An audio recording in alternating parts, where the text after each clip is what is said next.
Do not mistake silence for emptiness. In the quiet, everything is born. Long before you had a name, before your parents dreamed of your laughter, before the weight of the world hardened your chest, you were silence itself. You were not your fears. You were not your hopes. You were not trying to become anything. You simply were. And in that pure, unnamed being, there was peace. But then, the world whispered lies into your ears. You must be better. You must win. You must prove that you matter. And slowly, you began trading your soul for applause. You learned to wear masks before you even knew your face. You chased futures while abandoning the present. You suffered. Not because life is cruel, but because you forgot the sacred art of being. Look around. This world is burning in noise. Everyone is speaking. Few are listening. The mind has become a master, and the heart its prisoner. But I ask you, what if the way forward is not through more doing, but deeper seeing? Not by shouting louder, but by walking softer. There is a path, old as the wind, quiet as snowfall on pine. It is the way of the timeless. It is not taught in universities. It does not glitter. It will not help you win arguments or dominate others, but it will set you free. And freedom, true freedom, is not the ability to do whatever you want. It is the courage to want less. You see, the Buddha did not promise pleasure. He did not hand us formulas to manipulate the universe into giving us what we crave. He pointed to something far more subversive. He said desire itself is the architect of suffering, not desire for food or shelter, but the thirst that says, I will not be whole until I'm loved, until I succeed, until I'm seen.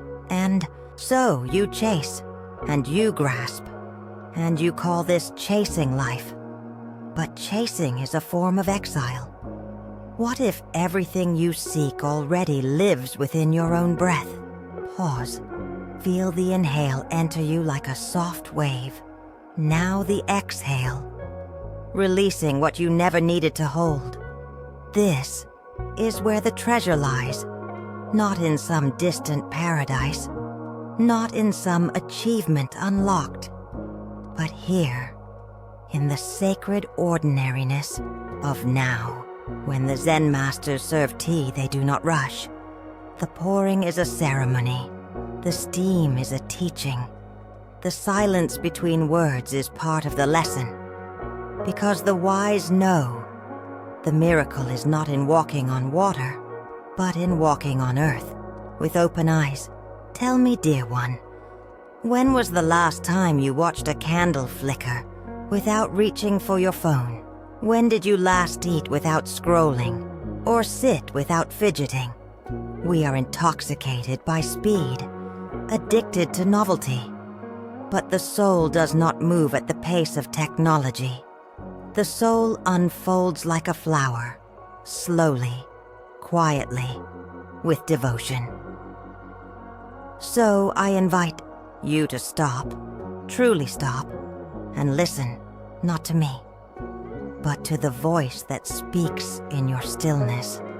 That voice which says, you are already whole. You do not need fixing. You do not need saving. You need remembering. Like the moon behind the clouds, your light has never disappeared. It was only obscured by thought. Thoughts are not enemies, but they are not kings either. Let them come. Let them go. Bow to them like passing monks, but do not kneel at their altar. You are not your thoughts. You are the sky in which thoughts appear and disappear. You are the space, and the space is sacred. this world will tempt you to abandon that space every day. It will sell you drama dressed as importance, distraction, disguised as opportunity. But you are not here to be busy. You are here to be awake. Do you remember how a child looks at a butterfly? That is presence. Do you recall how your grandmother's hands held yours in silence, saying more than words ever could? That is presence, and presence heals. You don't need another book to teach you this. You don't need to climb a mountain in Tibet or drink potions in the jungle. You need to come home, to this breath, to this body, to this moment. And in doing so, you will find what all the sages tried to say with their metaphors and riddles, that nirvana is not a place. It is a perception. When the grasping ends, peace begins. But let me speak honestly now. Peace is not always soft. Sometimes peace arrives as a storm, tearing down the illusions you've clung to. Sometimes awakening feels like dying, because a false self must dissolve before the true self can rise. And yes, it hurts. It hurts to let go of who you thought you needed to be. It hurts to face the mirror without flattery or fiction. But on the other side of that pain is liberation. I have buried friends. I have watched love grow cold. I have sat beside dying strangers in temples, holding their hands as they crossed that invisible threshold. And in every one of those moments, I have seen the same truth whisper itself again. All that is born will die, but all that is real cannot be destroyed. The body breaks, the name fades, the stories crumble. But the awareness, the silent witness within you that never dies, call it spirit. Call it Buddha nature. Call it the divine. It does not care for names. It only asks that you live from it. So, do not fear change. The leaf does not weep when it falls. It becomes soil. It becomes tree. It becomes life again. You too are being transformed, moment by moment. The question is not whether change will come. The question is, will you resist it, or will you bow to its wisdom? Because surrender is not weakness. Surrender is the wisdom of water, yielding, flowing, finding the path of least resistance, and yet shaping mountains over time. And you, child of stars and silence, are more like water than stone. Do not harden, even when the world does. Do not close, even when your heart trembles with the memory of past betrayals. The lotus does not bloom in clean water. It blooms from the mud, and so must you. But understand this clearly. The mud is not a mistake. The mess, the ache, the confusion you carry. It is holy, because it is through these very cracks that your light will pour. In the old Zen koans, the monks speak in riddles not to confuse you, but to untangle the mind. One of them asks, "What is your original face before your parents were born?" Not your appearance, not your story, but that sacred identity before identity, the you untouched by time, pain, or even thought. And I ask you now, not as a teacher, but as a mirror, can you remember that face? The one not scarred by comparison, the one not shaped by the world's demands, the one that simply is? To return to that self is not regression, it is resurrection, and it begins the moment you stop trying to become someone else and dare to become real. But being real in a world addicted to illusion is an act of rebellion. You will lose people. You will disappoint expectations. You will be called too quiet, too slow, too strange. Let them talk. The bird does not explain flight to the cage. You are not here to be understood.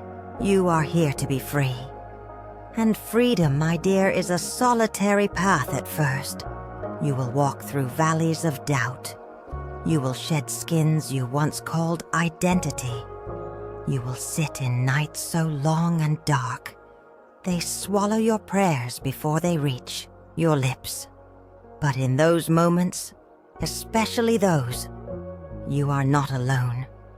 In those moments, you are sitting beside every sage who ever walked this path. The Buddha under the Bodhi tree, wrestling with Mara. Yes, even he faced the storm of illusions, temptations, and doubts. And how did he defeat them? Not with swords, not with force. He simply touched the earth and said, "I am here, so let this be your mantra. When everything else fades, I am here." Not in the future where worry spins its webs, not in the past, where regret builds its prison. I am here, now, and this now is enough. Let others chase the horizon. Let them build towers of noise. You build presence. You become the still mountain, unmoved by the passing clouds. Because the world doesn't need more noise. It needs sanctuary. It needs one soul, just one, to sit quietly and burn with truth. Be that soul. And if you wonder where to begin, begin small. Fold your blanket with love. Wash your hands with reverence. Look into the eyes of the next person you meet and see them. Really see them, not as a role, not as a task, not as a threat, but as a sacred mirror. They too are walking this road with their invisible wounds and unspoken dreams. The sage and the stranger, the priest and the prisoner, all wear the same spark beneath their different masks. And when you recognize that spark in others, something unlocks in you. Compassion. Not the pity of the proud, but the tenderness of one soul to another, both thirsty for the same truth. And in that tenderness, you find your power. Because power, real power, is not in control, it is in presence. The most powerful people are not the loudest. They are the ones who carry peace into every room they enter. Because they have made peace with themselves. They are not reactive. They are rooted. Like the old cherry tree in the temple garden. It does not rush. It does not shout. But every spring, it bursts into beauty. And all who pass by stop, soften, and remember what it means to be alive. Be like that tree. Let your stillness be your protest. Let your calm be your revolution. Let your life be your teaching. And when the storms come, as they will, do not ask, "Why me?" Ask instead, "What is this storm here to teach me?" The enlightened are not those who avoid suffering. They are those who allow suffering to carve them into deeper vessels. Wider hearts, clearer eyes, firmer roots. Because only when you are broken, open can you begin to carry the world with grace. And this world needs grace more than ever. It needs those who walk slowly in a culture of haste. Those who love deeply in a time of performance. Those who stay present while everything screams for distraction. You, dear listener, were not born to sleep through your life. You were born to wake up, to awaken from the dream of not enough, To remember that your worth is not earned. It is inherent, that your joy is not a reward. It is your birthright. That your purpose is not something you must discover out there, but something that begins the moment you meet this moment with your full self. Yes, the path is narrow. Yes, it is steep. But look again. The path is also luminous, and it is lit by every footstep you take in truth. Walk it, not because you are fearless. Walk it because something inside you whispers that you must. And when the next doubt arises, as it will, say gently to it, "Thank you for protecting me. But now, I choose trust, because trust is the bridge between confusion and clarity, between noise and knowing, between who you were and who you are becoming. Do not fear who you are becoming. Do not fear the shedding, the trembling, the quiet dissolving of everything that no longer fits. That heaviness you feel, it is not the end. It is the chrysalis. Yes, you are becoming something your old self cannot yet comprehend. Like the snake who outgrows its skin, you are pressing against the tight walls of your former life. It itches. It burns. It stretches you. But this discomfort is sacred.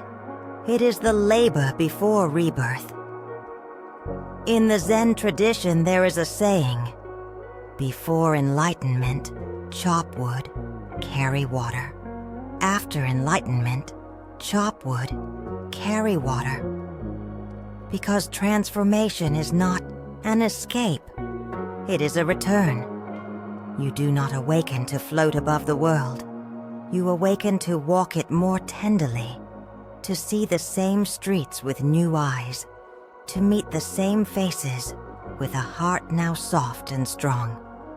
Yes, the outer world may not change right away, but you will, and that inner change, that unseen shift, it moves mountains over time.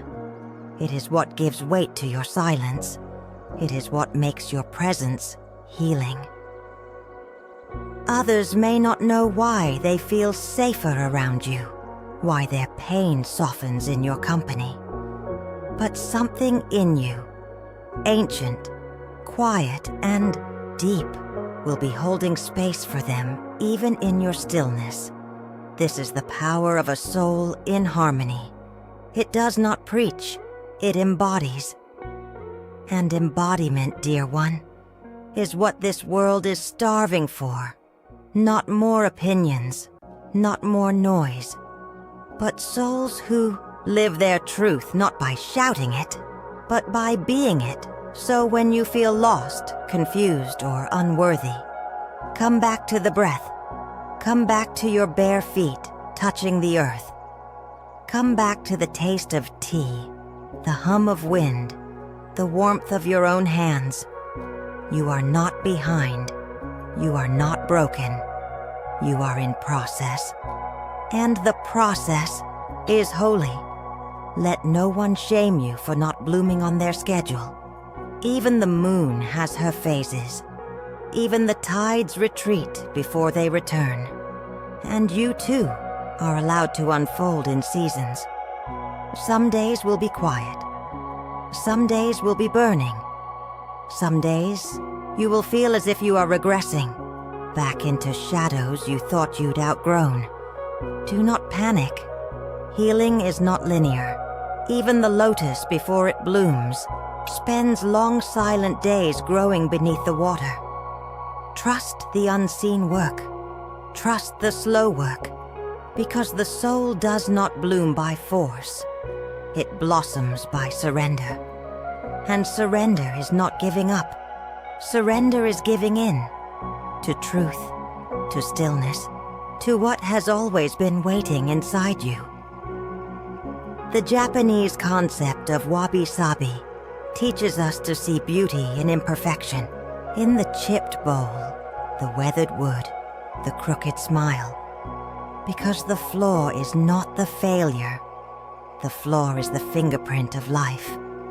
And you, with your scars and fears and softness, are exactly what this world needs more of. So let the world see you, not the mask, but the marrow. Let your voice tremble when you speak your truth.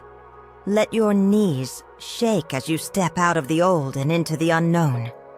This is not weakness. This is the sacred vulnerability that opens portals. Because when one soul stands naked in its truth, it gives others permission to do the same. And that is how we heal the world, one awakened breath at a time, one conscious act of compassion, one brave moment of silence. You may not change the world overnight, but you will ripple, and that ripple will become a wave that touches others in places they didn't know were aching, a wave that reminds them, you are not alone, because you are not. You never have been. Even in your loneliest hours, you have been held by the same force that moves the stars, stirs the oceans, and pulls petals from buds. That force lives in you. It is you. And it has brought you here, to this message, to this moment, not by chance, but by perfect design. Because you were meant to remember, not as an idea, but as a knowing so deep it melts fear, a knowing so true it renders doubt irrelevant, a knowing that says, I may not have all the answers, but I know this breath is real, this step is sacred, this heart still beats for a reason. That reason is not fame. It is not perfection. It is not a life free from pain. It is presence. It is growth. It is awakening. So grow. Slowly, wildly, truly.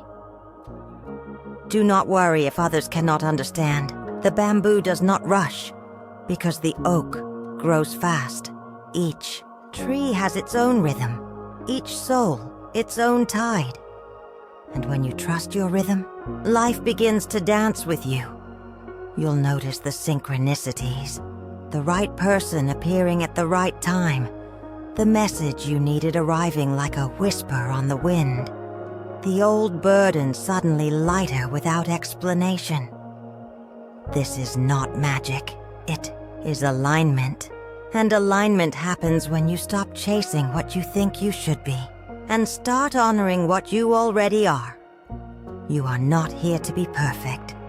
You are here to be real, to cry when the tears rise, to laugh when joy stirs, to rest when weary, to speak when the truth calls forth your voice.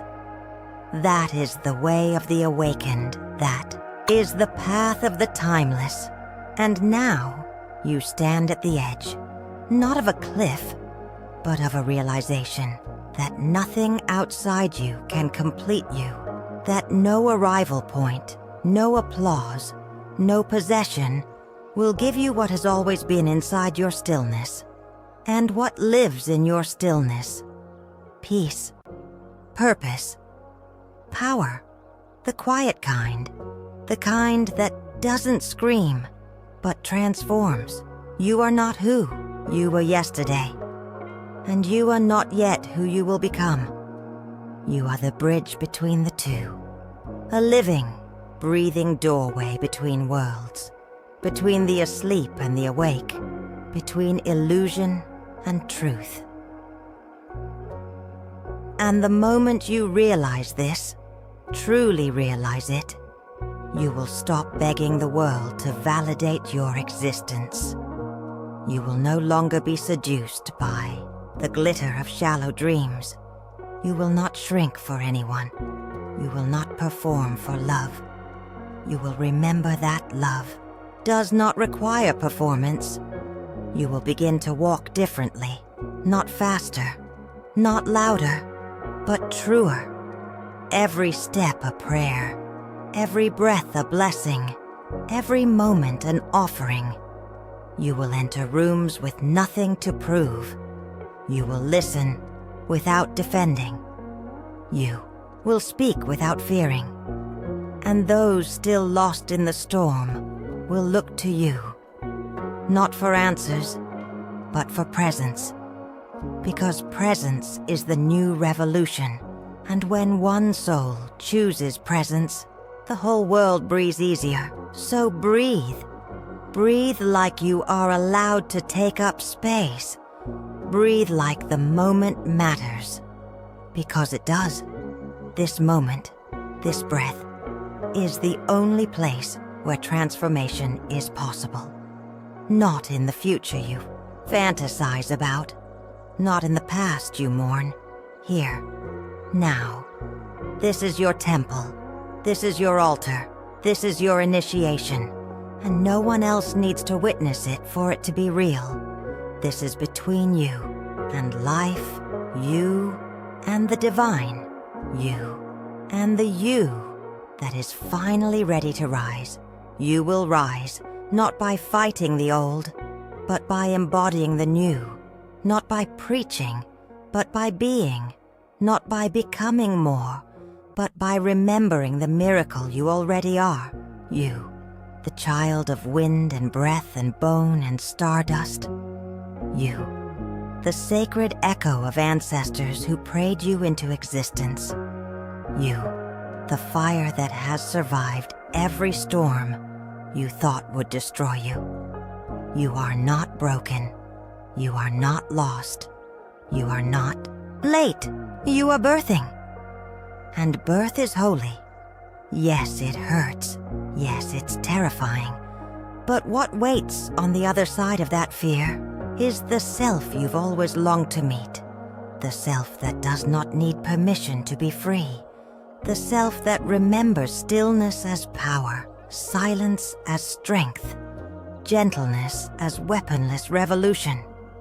So let the world rush. Let it scream and spin. You sit beneath the old tree. You light the incense.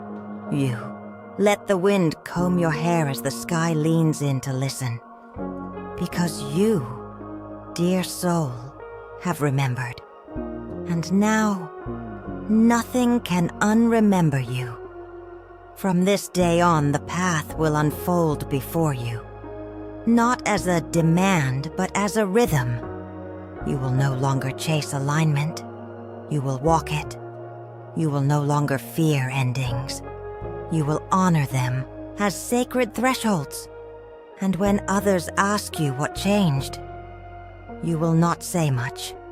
You will simply look at them with ancient eyes and say, I came home. Home to the breath. Home to truth. Home to the luminous stillness within. That is all. That is everything. So go. Not to find something outside you, but to meet what is awakening within you. And remember, you do not need to run. You do not need to search. You need only to return. Again and again to this breath, this moment, this truth. You are the miracle, you are the sign, you are the light, and the world has waited long enough for you to remember. Now, walk. Walk like every step is a hymn. Walk like your feet are kissing the earth. Walk like your ancestors are watching, because they are. And when doubt comes, as it always will, greet it like an old friend and say, I remember who I am now, and I will not forget again. Because once you awaken, even softly, the path never disappears. It only becomes more sacred, and so do you.